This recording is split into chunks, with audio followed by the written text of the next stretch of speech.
Hello, everybody, and welcome to FtBCon3 again. And I just made the mistake of looking at Lauren. This is the How to Stay Positive in a Negative Online Environment panel. It is 5 p.m. Central Time on January 24th, 2015. It's the same date it's been all day. We will be taking questions for this panel at the Ferngula chat room. You can get there by going to ftbcon.org. Over on the right-hand side, there's a set of very important links, and that is one of those links. And with that, I will turn it over to our moderator, Monette. Good evening. I'm Monette Richards. I'm on the board of directors of Secular Woman, and welcome to our second of 3 presentations that we are offering this weekend during FtBCon3.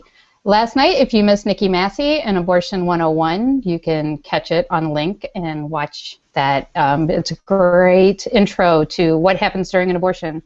And tomorrow at noon, we have a brief introduction and history of the BlockBot. So please check that out. Again, that's at noon tomorrow Central Time. Now on to our panelists. We have, of course, Stephanie Zvan, who is a blogger at Almost Diamonds, president of Minnesota Atheists. Associate president, sorry. You'll have to tell me the difference later. One of the hosts of the radio show Atheist Talk, and also a co-organizer of Secular Women Work, which is another panel we'll be doing tomorrow at 2 Central. Then, of course, we have Raychelle. I'm looking up your Burke, right? I didn't put it on this one. Who is an analytical chemist doing research and detection methods for forensic applications, a super nerd that keeps spreadsheets on TV programs like Midsummer Murders to keep crime stats, a sci-fi fan of the worst type of sci-fi. So she should be doing the Mock the Movie nights, I would think. She would find a lot. Oh, good, good. A science communicator focusing the chemistry of everyday things and the make-believe. Runs the new Ask a Chemist series at Skepchick and has been keeping Amy out of jail for the last 3 years. Thank you. Thank you. We all appreciate that. And then we have Amy Davis Roth, who is a 4th-generation multimedia artist who resides in Los Angeles, California. She is the creator of Surly Ramix. Her designer jewelry line is inspired by and encourages science, humanism, atheism, and critical thinking.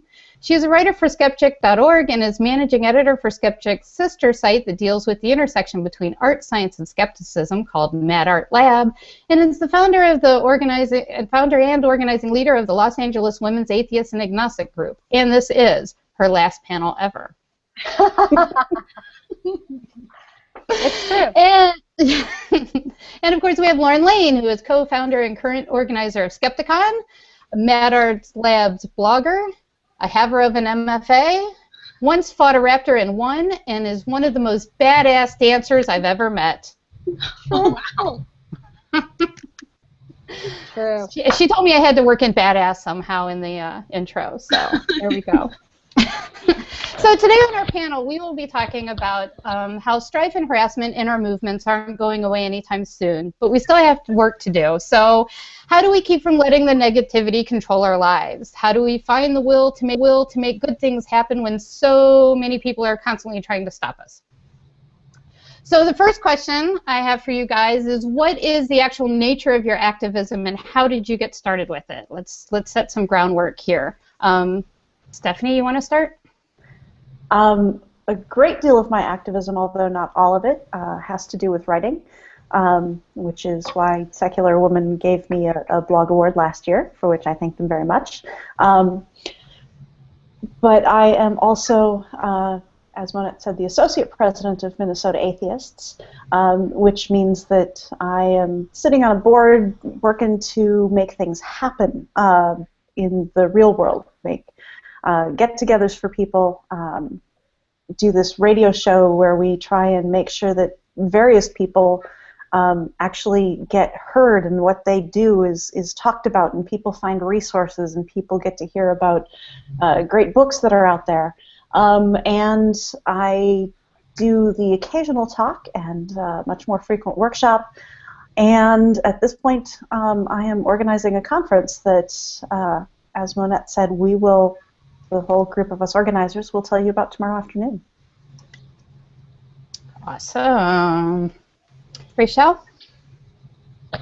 So, probably, I got started. I'm a woman of color, so I would like to call myself an intersectional feminist. And so, my focus, I joined Skeptic a couple years ago, and my focus is I can't really separate being a woman from being a person of color. I'm a woman of color, and that is going to be the lens of which I see the world around me. So not only, I'm an unabashed agnostic liberal heathen, if one can be such a thing.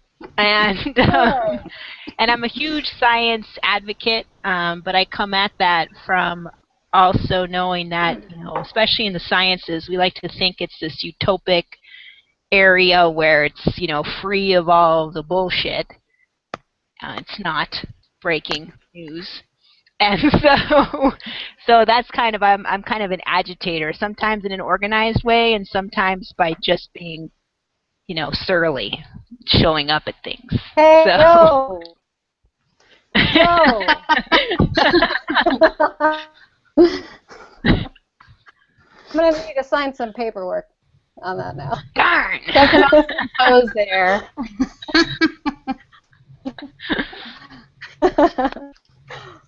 Lauren, your turn. Okay, my name is Lauren Lane, and I am the co-founder of FtBCon3, and that's basically how I got started in activism, is by being a perpetual shit starter. I went to college, founded a student group, we started a conference, and then somehow since then we keep it rolling, we keep doing stuff and making things happen. That's my story. And you're sticking to it. Yes, darn it. Amy. Hello. Wow. I got interested in the skeptical and atheist community because I wanted to learn about science, and I didn't have an education in the sciences at all. And so I started searching online at a time when podcasts first became popular. And I searched for science, and one of the things that popped up was The Skeptic's Guide to the Universe. And so I started listening to that, and when I listened to that, I found out about a woman named Rebecca Watson, and I found out that she had a blog that taught science and skepticism to women. And so I desperately tried to get involved, and luckily she found me as an okay person and allowed me to get involved with the blog about 8 years ago. So it's been about long that I've been writing about skepticism, atheism, and science, and now feminism. And my activism, I think, is mostly focused on the art that I do. I've had a long-running project called Surly Ramics, where I make jewelry that instead of saying things like princess says the scientific method, or it has some other sort of information or depictions of hard science that will hopefully open up a dialogue with the viewer. So that has been my main activism, but I have recently started a group for atheist women in Los Angeles called the Los Angeles Women's Atheist and Agnostic Group. It's a safe space for women who are coming out of religion or are out of religion and just want to make friends and participate in activism and art projects in the community. So that's pretty much what I'm doing right now. Also, like Stephanie, we help organize a conference, Convergence, once a year in Minnesota, and we do the science track, and we have full of women scientists and skeptics and atheists. So that's something that we do every year as well. Very cool. That's all I got. That's enough. Really. All right. I probably do other things, but I can't remember because I have a cold right now. So while doing this activism, I'm sure we've all faced negativity. We've all been hit in the face with it pretty hard, especially the last couple years. What have been some of the sources of the most negativity you have faced? Not necessarily individuals, but in a more broad sense. Amy?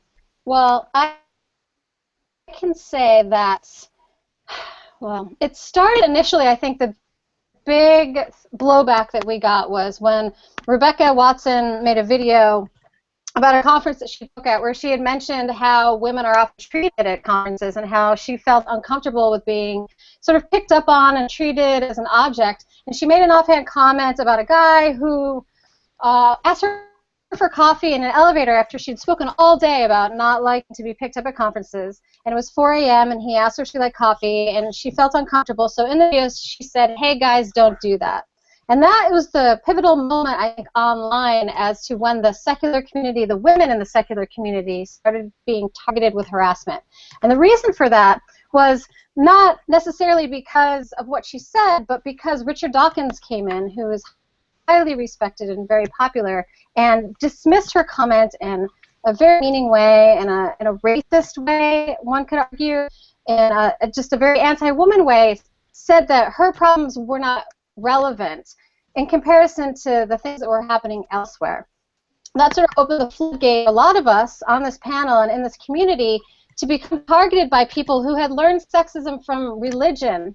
And now that they're in the atheist community, they realize that they didn't have to unlearn that sexism, because someone that they respected and highly respected in the community was like, hey, it's no big deal, you know, get over it. There's bigger problems. The Muslim women are having bigger problems. What these American women are saying is irrelevant. You know, go ahead and tell them that they're being, you know, idiots.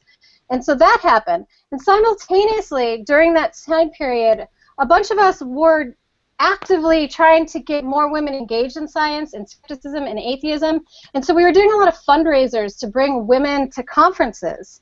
And I had raised lots of money. I would do scholarships. We would send women. But one of the problems that we were facing is the women were coming to us and telling us that they were facing some pretty serious harassment at the conferences. So a lot of us got together and said, hey, you know, we should have harassment policies at these conferences so that these women have an avenue to report these instances, and we have, you know, a way to deal with the problems that we're having.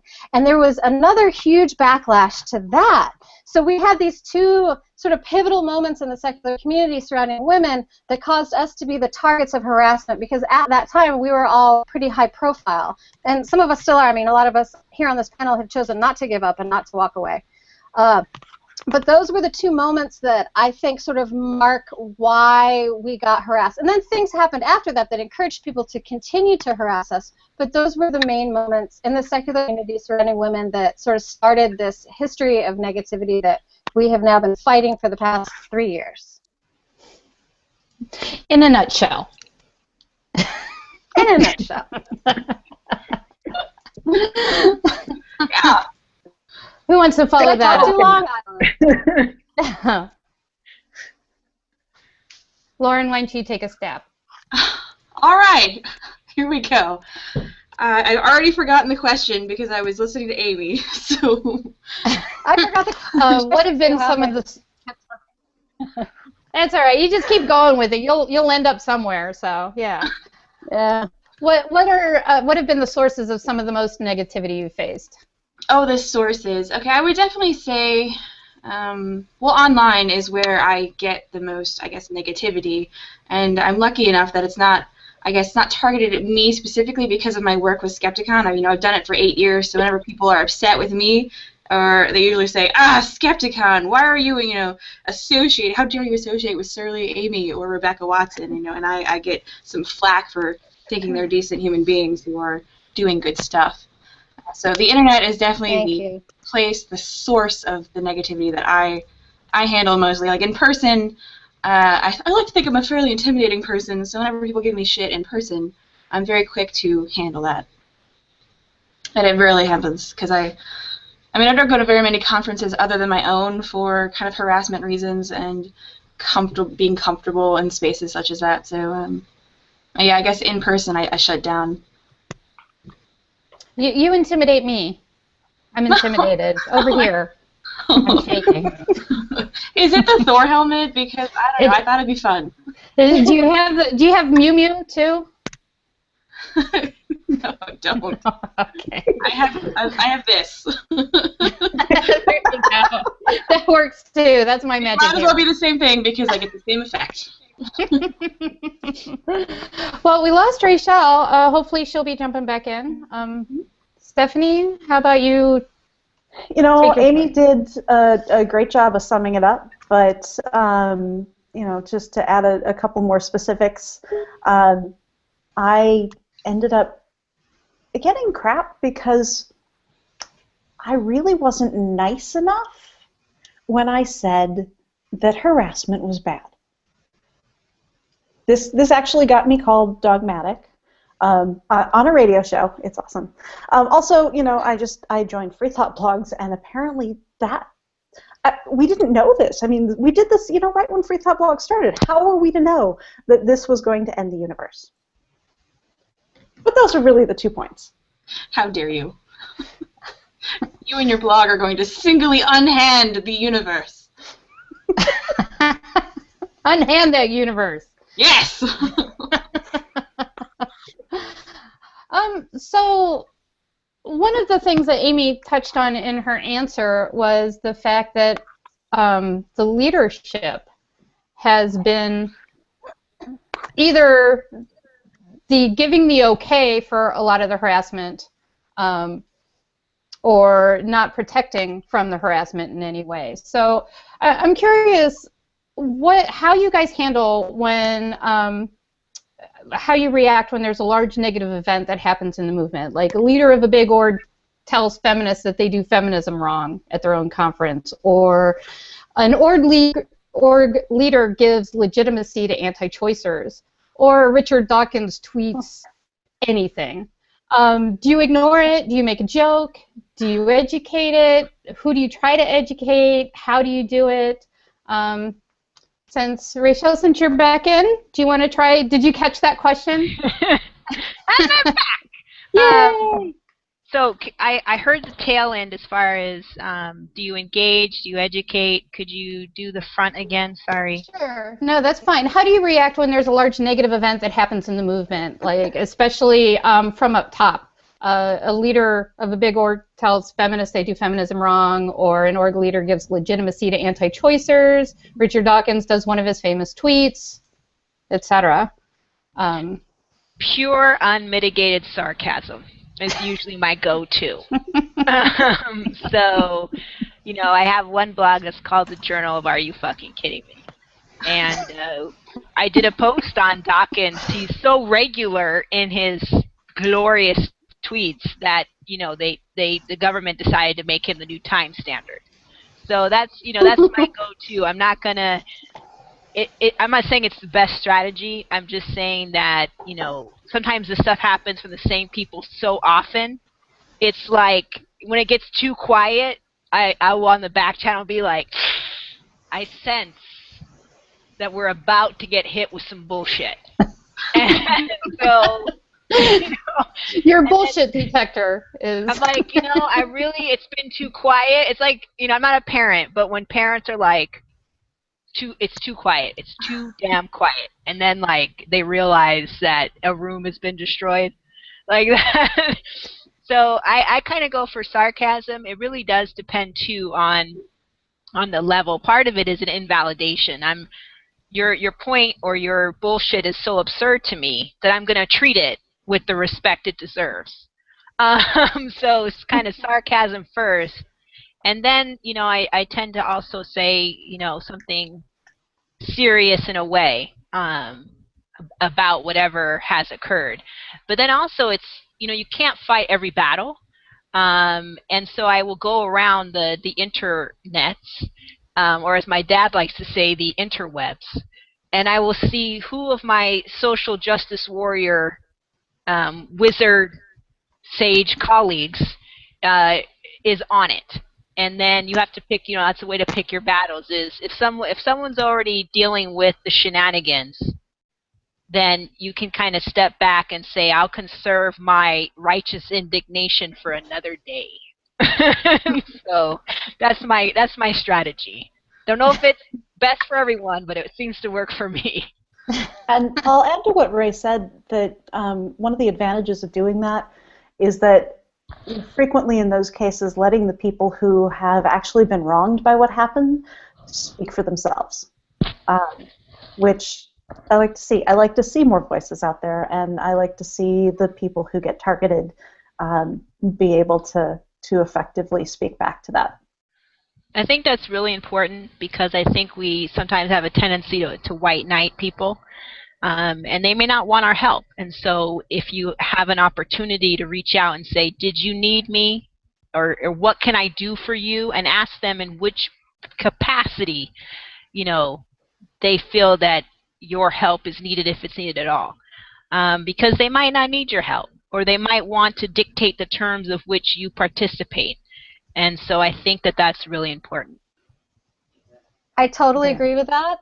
And I also want to say that I was extremely grateful when free thought blogs came onto the scene, because for a little bit of time there, it was just Skepchick dealing with a lot of the negativity. So while we are perfectly capable of speaking for ourselves, we were incredibly grateful when, like, Stephanie's blog came and PZ's blog came in and also spoke to the same issues, because for a while we felt really alone. And I think one of the reasons we have managed to stay so positive, at least I have and Rebecca has, is because we have surrounded ourselves with such wonderful, positive people. So while I agree that we should allow targets to speak for themselves, I'm also grateful when people do come in and also speak up and agree with what we're saying. Thanks, guys. Well, I think Target solidarity. I think a gang is, you know, kind of reminds me. I have, you know, I'm the queen of gifts. If you don't know that already, but there's one gift where it's the pink ladies from Greece, and they're like, "Let's go get them." I mean, there's, you know, there's a good place for kind of gang thought or group thought when you can harness that for the greater good. And so if you have homies, it's time to get out the bat signal. So, and that works for, I mean, you know, it's what's good for the goose is good for the gander. If these assholes are going to do it, then I'm going to show up with a bigger, smarter, better gang. I mean, that's like, so I think it works, you know, it works all the way around. It's going to be like the West Side Story, but we're better dancers. Yeah, it's important to point out, I think, for people that maybe are unaware of the situation, that's literally what's happened over the years, is that there have sort of become cyber gangs, like groups of people in different chat rooms that literally have ganged up on popular women journalists that are online, particularly feminist writers. And they have these chat rooms where they, you know, they plan an attack and then they attack. They dox people, they post your home address, they do all kinds of really terrible things. They troll the internet to find any information about you. There's actual gangs that are planning terrible things to do to women. And so while it may sound sort of snotty in a way to say, well, we're going to gang up with our gang and fight back, it's perfectly reasonable to find an intelligent gang to at least put out the information about what's happening so that the rest of the internet and the rest of society can catch up with what's happening. You know, I think we really need to sort of send maybe an active group to the police forces across America, because I feel like they don't understand the depth of the problem that we're facing with online harassment and cyberbullying. They're just unaware. They still think of the internet as, you know, another world that they don't know how to deal with. So I think it's important that we sort of, you know, band together and at the very least reach out to one another, like reach out to the people of the Gamergate are targeting, and, you know, try to help. So it's not necessarily bad to join forces.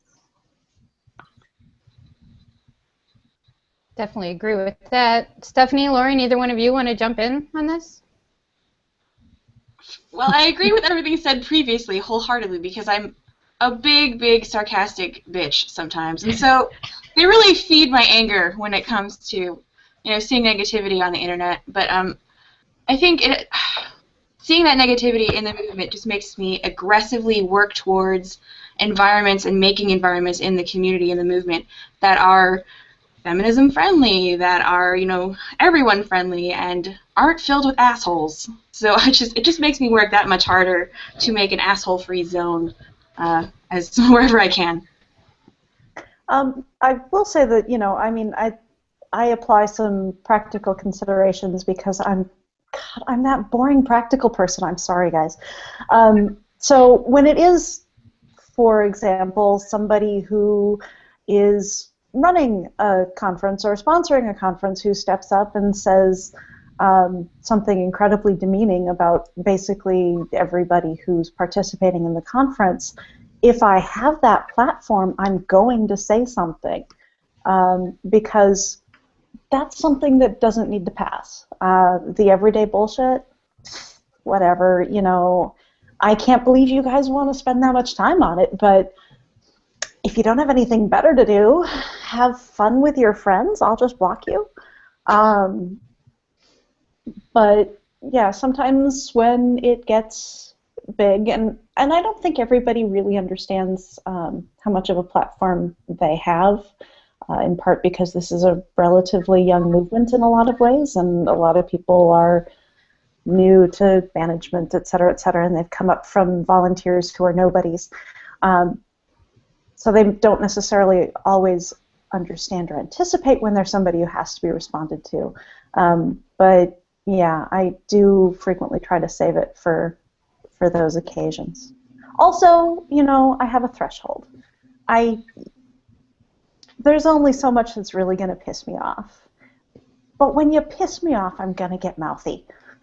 That's true. Watch your back. I will talk to it, damn it. No, but I think that's, you know, I want to... Oh, sorry. No, go on.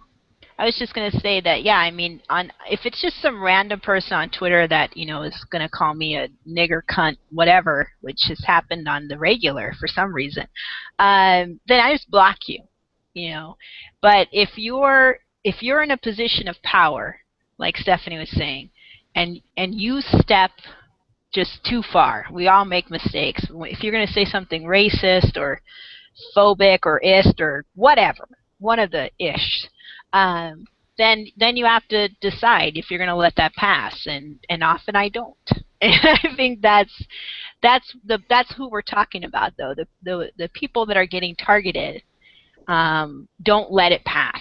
If it's you know, they speak to power and they don't let it pass, and sometimes what happens in return is this, you know, wave that comes back at you. Okay, so how do you, when people are incredibly mean, whether they intend to or not, how do you keep from just totally exploding and getting all stabby? What is it that you do that let you keep your shit together? So here's the thing. If I don't really respect your opinion on whatever it is that you're talking about, and I don't necessarily default to respecting everybody's opinion on everything, I'm not actually going to care about your opinion about how I talk about that particular thing. So, you know, a lot of it is pretty much water off the back. And that covers an awful lot of the crap out there. Okay, so there's sort of two kinds of harassment that we see on the internet. You see the day-to-day, we just don't like you for whatever reason harassment, like Stephanie I think was just mentioning, but then we also see the mob attacks that happen when something that you do ends up on Slate or in one of the more popular online journals, or you're on TV or you're on something and you become a high-profile target, and then you see what happens to Anita Sarkeesian, and you see what happens to Zoe Quinn, and those type of people, they get attacked in waves. And that's happened to me, and that's happened to Stephanie, I know for sure. And so you have to sort of deal with situations in different ways. So it's fine to say it's water off your back, which is a lot for the day-to-day stuff. You actually learn how to deal with it. But when you have sort of those mob attacks where it's hundreds of messages coming in a minute on your Twitter feed and your email, and they're posting your personal information online, that can be really difficult to deal with. And it doesn't happen to everyone, but there's always a chance that it may happen to you if you are stepping outside of the status quo and you are a woman on the internet. And so I think that we need to do a better job of sort of addressing those issues and helping women deal with it, because it could literally happen to anyone. You could decide that you want to put a woman's face on a piece of money, and you could become the target of a mob attack. So, you know, there are two different ways of handling both of those situations. And something really wonderful is actually happening right now. I mentioned Zoe from Gamergate. I believe she's the one that is behind this new organization. And I have a head cold, so Crash Override, I believe, is what it's called. Yes, it is. Don't quote me on that. Am I right? Okay. Yes. So that's a really great sort of thing that's set up to help assist you if you are the target of one of these mob attacks. And the ADA Initiative is also another really great organization that sort of helps with harassment issues, and they are also a great place to reach out to. But don't feel bad if you get targeted and you can't handle it. We have been dealing with this for years now, literally for 3 years, and so I handle it extraordinarily well, but when it first started happening to me, I did not handle it that well. It can be terrifying. It can totally destroy your entire sense of safety and well-being and what you thought your friends were and what you thought the internet was. So I really think it's important that we find ways moving forward to, help future women that are going to be targeted. And then it's fine. Like, I also cannot agree more with the making fun of the silly trolls and the trolls and just laughing at the silly day-to-day people that come after you, because they really, really are sad and ridiculous. Literally every single troll that has targeted me that I've met in real life, and for some reason I've met a lot of them. It's very strange. They've gotten all brave and they've come to events that I'm at, and they're gonna tell me something else. But then I meet them and they're like small and sad, and it's like they're not that important. They're really sad. But yeah, the famous people like Richard Dawkins, when he says something terrible, certainly stick up to that. When Dave Silverman from American Atheist steps out of line, say something to him, but not always. They're going to say a lot of things that you don't like, so choose your battles. I may be rambling, but that's my advice on that.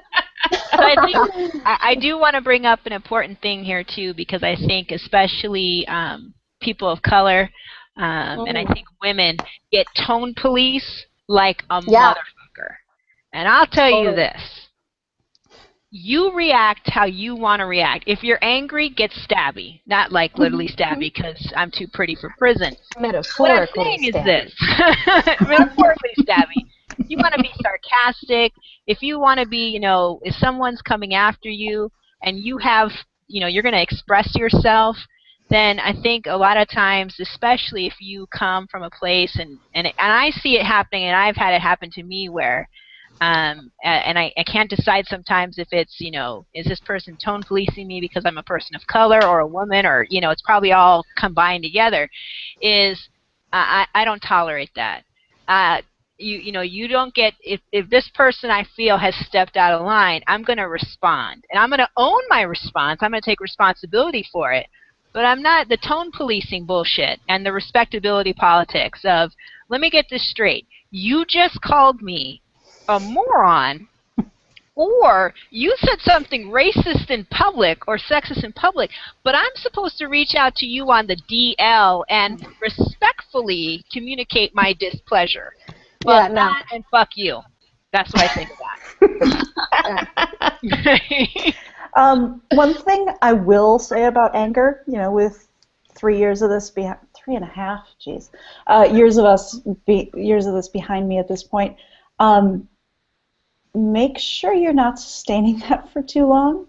Give yourself breaks, because as much as it will sustain you in the moment, it will wear you out, and it will use you up.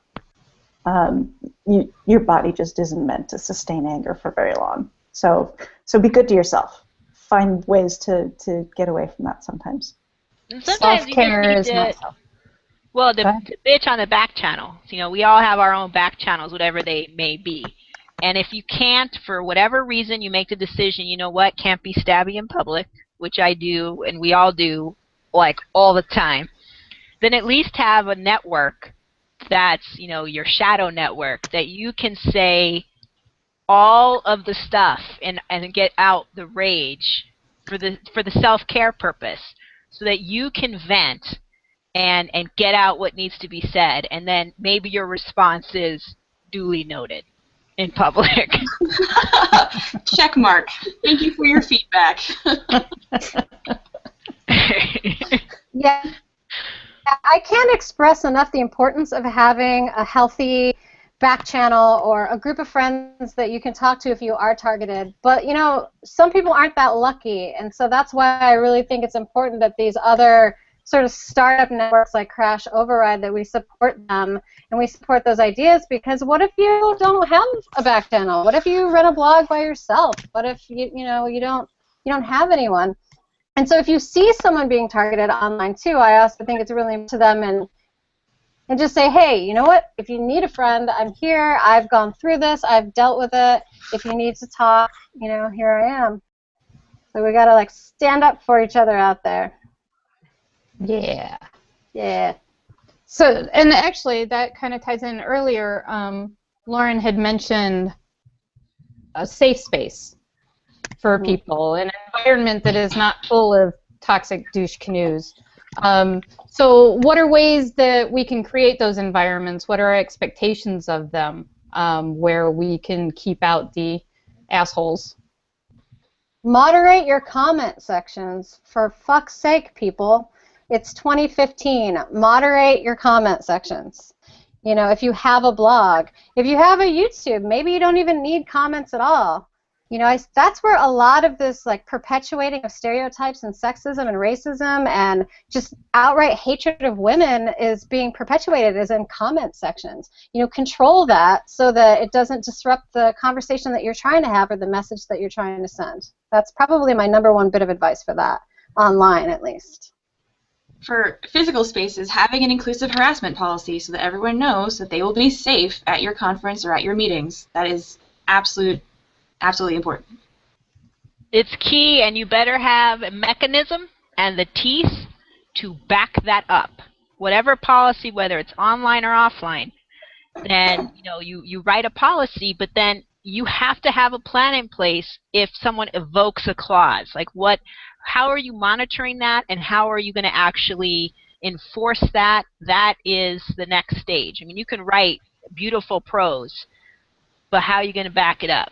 Yeah, I would say it's almost worse when there is a policy and it's not enforced. It feels worse than having no policy, because then it feels like a Band-Aid on a very serious problem.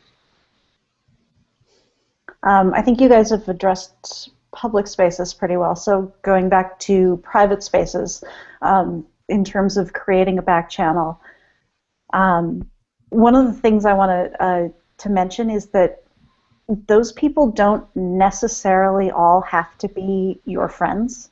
You don't just have to rely on your friends for this, because, you know, if you're in one of these toxic situations long enough, you will make friends with people who are facing the same challenges, but you probably won't start there. Most of your friends probably won't understand what's going on, particularly your close friends. So figuring out ways to support each other in back channels and in private spaces without necessarily feeling like everybody there is somebody you have to be able to, tell all about your childhood is important. And I don't necessarily have really good ways to lay out to explain how to do that, and certainly not in a short time frame. But I think taking the expectation of really close friendship out of that, just to start with, helps a lot. Well, I would say if anyone was feeling harassed and reached out to any one of us, we would easily write back like, that's pretty shitty, but I'm right there with you. Like, we've been through it, and you're going to make it, darn it. I think what you said, Stephanie, is really good, because I think especially within the groups that sometimes we travel in, you have allies. Allies don't need to be your friend. In fact, you may not like that person, as you're not going to be homies. They ain't coming over your house to chill. But you have this. So the party is not at Ray's place. Yeah. But you have this set of whatever, and in this arena, they are in fact your ally. You have something in common. You can, that whatever.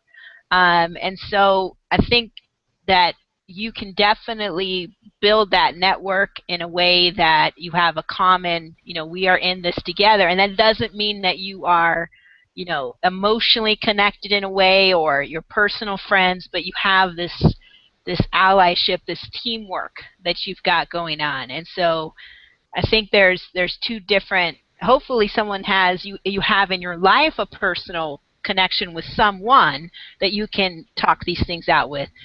But in some of this work, we all have allies that we know are allies for the cause, whatever that cause is, but they're not actually, they're not on an we're not friends, not in that sense of, sharing intimate details and all of that kind of stuff. So I think that there's a way to do the work and not have any of that other stuff if that's just not of interest to you or that's not the network you're in. But you can certainly have kind of a team depending on whatever your platform is. And I think if you look kind of at who's talking to who online about these issues, you'll see that it's happening a lot in various professions.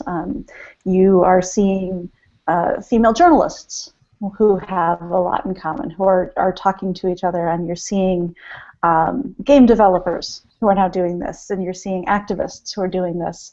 And so in some ways, it's almost worth looking at it as kind of a semi-professional organization. And while I'm putting the emphasis on, these people don't have to be your friends, that doesn't mean you won't make friends doing this. Just so you know, I'm not saying, you won't have any friends in this. I'm just saying you don't have to rely only on your friends and expect that the only people who can support you are your friends. So. Right, we've seen a lot of crossover. Oh. Yeah, I will echo that and say that I am in multiple groups that have helped me a lot with people I don't really like. It can work. And then I will also sort of say the flip side of that is, since this panel is about staying positive online, I think an issue that should be pointed out is forgiveness and allyship, and all of those things are wonderful, but it is an invaluable skill to know when you should just cut somebody out of your life. And that can be someone that, you're in a group with. That could be a person online. One of my mantras is literally block, baby. Sometimes you just need to know when, and it could be somebody from an org. It could actually be an org. It could be, some sort of, professional person, but sometimes you need to know. It is women. We're so often taught to be, the caretakers and accommodating, and we're not really taught to stand up for ourselves. So I just want to really reinforce to people out there that sometimes you need to just cut someone out of your life and just walk, and it'll be so much better for you. So keep that in mind. Awesome. So let's talk about positive projects. Earlier on, Stephanie mentioned the Secular Woman Awards that we do every year. She's a winner. Amy makes them. They're beautiful. They're gorgeous. It's a member-driven thing. And we do it to promote the positive and the good in the movement. So how big of a role do the positive projects play for you? And what are some of your favorite ones? Who wants to start? Conferences. Yeah, I'll just jump in. I absolutely love all the women-led conferences that are happening. Lauren does an amazing job with Skepticon. That's probably the most fun that I've had all year, was going to that event. It was amazing. They had a prom, you guys. Their prom has inspired an art project that I'm continuing on with. It's amazing. Stephanie has now stepped up to the plate, is organizing a conference based around the work, the activist work that women are doing in the atheist and feminist community. That's great. My blog, SkepCheck, and Ray's blog does SkepCheckCon every year. I think that's really fantastic. I mean, there's a lot of positive things that are happening all the time, and that's just off the top of my head. Those are the ones that pop into my mind. Bringing all these women together is really a fantastic thing. It's a great way for people to make friends. It's a great way to step away from the internet but still be involved with all these brilliant minds that you maybe have been following online. So all of these things are extraordinarily positive, and I'm really happy to see them happening. I'll throw a plug in for Geek Girl Con. I am on staff, so disclosure. But that's always in Seattle. Very safe. That's the kind of organization too that it has the policy, but it has harassment policy, but it also has the enforcement of that policy, and intersectionality and diversity are foremost in our mind. So it's such a positive space. When I go there, when I go to a staff meeting, it's just like you just want to hug everyone, and I don't hug. So that's It's true. I've been to Geek Girl Con. Last year I missed it, but I've gone every year, and I plan on going again this year, hopefully. Seriously, what Ray says is true. It's one of the best conferences I've ever attended, and the people are so incredibly fantastic, and it's so much fun, and the city is fun. Yeah, I'm mad that I didn't mention it myself, because that's really, really a great event. You should go. I think I'm too biased when I say that I like my own conference the most. Because we purposely make it fun and positive. Like, we have dinosaurs, and they do stuff. Like, they were in space last year. This year, we're going to go for extreme sports because it's skate. Skepticon 8. So, I mean, Skepticon is what's kept me in the movement this long, and it's probably what will keep me in the movement even longer. But there's plenty of people and blogs that I enjoy and make it worth it to me who kind of wade through the negative bullshit is because they're around to help you and to do cool stuff themselves and kind of bring everyone up. I think my favorite, and conferences definitely play a part in this, is just putting forward the work of really impressive people. A lot of those people are women, but some of the smartest damn things I've heard said in my life have come out of people dealing with harassment, questioning how society works because society is not looking at this harassment and going, wait a minute, no. And just, really rethinking how we do so many things about our lives and society, and just watching all these people be brilliant about this stuff is amazing. Also, I like Amy's art. Ha! Thank you. It's definitely one of the bigger pieces of the movement, I think, that's all the way through. You see Amy's art everywhere. So give us some good self-care tips, or maybe your favorite sassy comebacks, or, either one, both, whichever. I like to be super nice to people who are mean to me because I think it's funny, one, and two, it's just like from my retail training, I'm like, oh, thank you for your feedback. That is just so nice. I'm so glad you thought of me. Oh, geez, you. Or I tell them dinosaur jokes.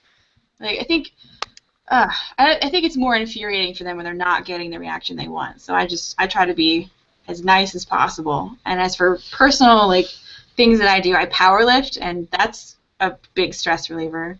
And then I'm an artist, so making some art is also helpful. Yeah, I've seen Lauren do her niceness on the internet, and it's fantastic. It is really, really funny to see it. And I have seen Ray do her duly noted, which is just a beautiful response to the most ridiculous things. And then our friend Rebecca, who does the agreement jujitsu, is probably one of my all-time favorite ways to deal with a troll, is where you agree with something, but then you sort of give them a teaching moment where you agree with it, but then say something else, and they get so confused because they're trying to argue with you. But instead, you just agree, and it makes them so frustrated. It's a beautiful thing. So you think that making jokes. Oh, and Lindy West does a really great thing where she just treats everyone like a giant man baby. Whenever the sexists and the misogynists come after her, she just responds with goo goo gaga and pictures of babies because they are acting like children, and it shows how immature their responses are. So the humor is invaluable. For me, I've gotten just really good at just blocking and not caring and learning when to walk away from the internet. So I also exercise is extraordinarily important in stress relief, and I do cardio kickboxing to, relieve some of the stress. I picture these people as I'm punching in the air, so that's really fun for me. And just, surround yourself with good people. Remember why you love the internet. Whenever these terrible things happen and these people come after you and say nasty things, remember how awesome the internet is. How you can learn how to cook literally anything just by typing it in. You can learn about what's happening like 3,000 light years away just by typing something into Google. There's so much information out there. I mean, I have a business. I have supported myself by working from home as an artist for a decade because of the internet. There's so many wonderful things. Do not let this small group of loud and angry people, take away from you what is so fan-fucking-tastic about the World Wide Web and how we're all connected. And I found all of you beautiful people on this panel because I am active on the internet. I would never have these fantastic friends in my life if it wasn't for that. So every time someone comes at me and says I'm fat and old and stupid and I should be raped with a Coke can or what the fuck ever, I just remember, I know, pretty harsh, it happens all the time. I just remember that I have all these wonderful friends and I have found them because of the internet, and I have every much, a right to be here and to be online and to make the online experience better as anyone else, any man, any woman, any gender combination at all. We all have a right to be here. So remember that. So focus on the positive to help you stay positive online. That's my advice. Like all of those things. Get away, get some exercise, take good care of yourself physically, that kind of stuff. But I will also say that it really helps sometimes to, and it's not always easy to do when the stuff is like coming in on Twitter, but try and take a step back and pay attention to your friends who aren't in the middle of this, because among other things, it gives you a really good sense of perspective, because life isn't all roses just because this isn't happening to somebody. And a lot of the time it's easy to just kind of make myself feel better by doing something nice for somebody else who is unconnected to this and just needs something. If, a nice word, a reminder that they're a decent person, all that kind of stuff. So, focus the positive on somebody else if you can't focus it on you.